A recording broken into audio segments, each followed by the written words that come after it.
I'm speaking to you tonight from behind the resolute desk in the Oval Office. In this sacred space, I'm surrounded by portraits of extraordinary American presidents. Thomas Jefferson wrote the immortal words that guide this nation. George Washington, who showed us presidents are not kings. Abraham Lincoln, who implored us to reject malice. Franklin Roosevelt, who inspired us to reject fear. I revere this office, but I love my country more. It's been the honor of my life to serve as your president. But in the defense of democracy, which is at stake, I think is more important than any title. I draw strength and I find joy in working for the American people. But this sacred task of perfecting our union is not about me. It's about you, your families, your futures. It's about we, the people. And we can never forget that. And I never have.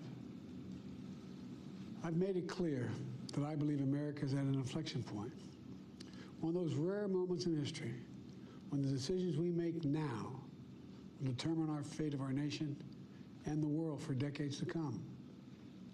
America's going to have to choose between moving forward or backward, between hope and hate, between unity and division.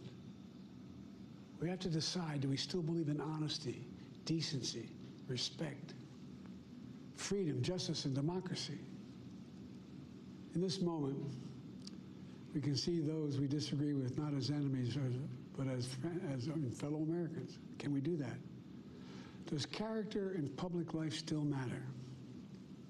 I believe I know the answer to these questions because I know you, the American people. And I know this, we are a great nation because we are good people. When you elected me to this office, I promised to always level with you, to tell you the truth. And the truth, the sacred cause of this country is larger than any one of us. And those of us who cherish that cause, cherish it so much, a cause of American democracy itself, must unite to protect it. You know, in recent weeks, it's become clear to me that I need to unite my party in this critical endeavor. I believe my record as president, my leadership in the world, my vision for America's future, all merited a second term. But nothing can come in the way of saving our democracy. That includes personal ambition. So I've decided the best way forward is to pass the torch to a new generation. That's the best way to unite our nation. You know, there is a time and a place for long years of experience in public life.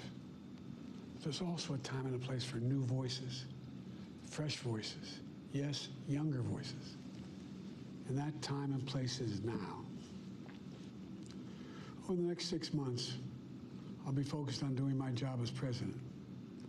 That means I'll continue to lower costs for hardworking families, grow our economy. I'll keep defending our personal freedoms and our civil rights, from the right to vote to the right to choose.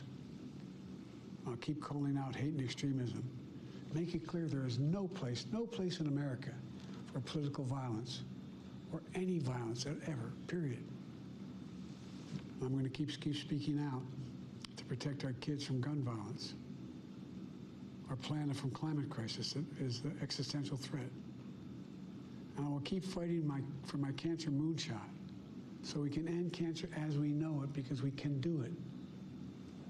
And I'm going to call for Supreme Court reform because this is critical to our democracy, Supreme Court reform. You know, I will keep working to ensure America remains strong and secure and the leader of the free world. I'm the first president in this century to report to the American people that the United States is not at war anywhere in the world. We'll keep rallying a coalition of proud nations to stop Putin from taking over Ukraine and doing more damage. We'll keep NATO stronger, and I'll make it more powerful and more united than any time in all of our history. I'll keep doing the same for our allies in the Pacific. You know, when I came to office, The conventional wisdom was that China would inevitably surpass the United States.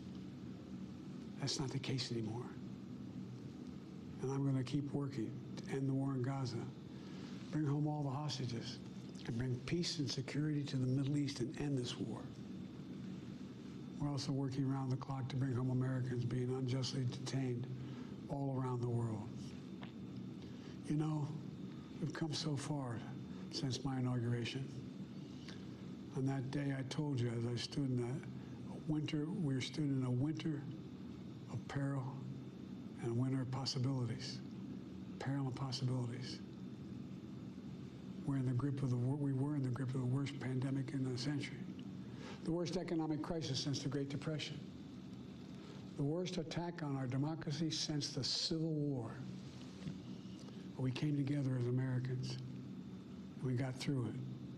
We emerged stronger, more prosperous, and more secure. Today, we have the strongest economy in the world, creating nearly 16 million new jobs, a record. Wages are up. Inflation continues to come down. The racial wealth gap is the lowest it's been in 20 years. We're literally rebuilding our entire nation, urban, suburban, rural, and tribal communities. Manufacturing has come back to America. We're leading the world again in chips and science and innovation. We finally beat Big Pharma after all these years to lower the cost of prescription drugs for seniors. And I'm going to keep fighting to make sure we lower the cost for everyone, not just seniors.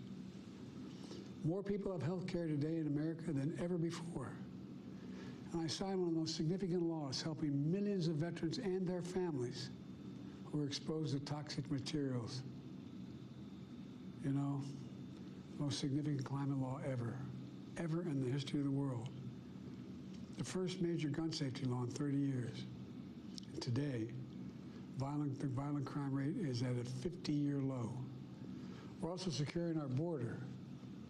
Border crossings are lower today than when the previous administration left office. I've kept my commitment to appoint the first black woman to the Supreme Court of the United States of America. I also kept my commitment to have an administration that looks like America and be a president for all Americans. That's what I've done. I ran for president 4 years ago because I believed and still do that the soul of America was at stake.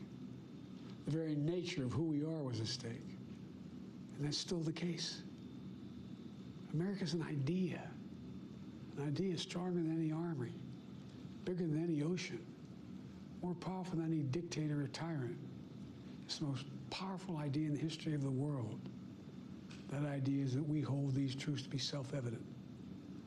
We're all created equal, endowed by our Creator with certain inalienable rights: life, liberty, pursuit of happiness. We've never fully lived up to it, to this sacred idea, but we've never walked away from it either. And I do not believe the American people will walk away from it now. In just a few months, the American people will choose the course of America's future. I made my choice. I've made my views known. I would like to thank our great Vice President, Kamala Harris. She's experienced, she's tough, she's capable. She's been an incredible partner to me and a leader for our country. Now the choice is up to you, the American people. When you make that choice, remember the words of Benjamin Franklin hanging on my wall here in the Oval Office, alongside the busts of Dr. King and Rosa Parks and Cesar Chavez. When Ben Franklin was asked, as he emerged from the convention going on, whether the founders have given America a monarchy or republic, Franklin's response was, a republic, if you can keep it. A republic, if you can keep it. Whether we keep our republic is now in your hands. My fellow Americans, it's been the privilege of my life to serve this nation for over 50 years. Nowhere else on earth could a kid with a stutter, from modest beginnings in Scranton, Pennsylvania, and Claymont, Delaware, one day sit behind the resolute desk in the Oval Office as President of the United States. But here I am. That's what's so special about America. We're a nation of promise and possibilities, of dreamers and doers, of ordinary Americans doing extraordinary things. I've given my heart and my soul to our nation, like so many others. I've been blessed a million times in return with the love and support of the American people. I hope you have some idea how grateful I am to all of you. The great thing about America is here, kings and dictators do not rule, the people do. History is in your hands. The power is in your hands. The idea of America lies in your hands. We just have to keep faith, keep the faith, and remember who we are. We're the United States of America, and there's simply nothing beyond our capacity when we do it together. So let's act together, preserve our democracy. God bless you all, and may God protect our troops.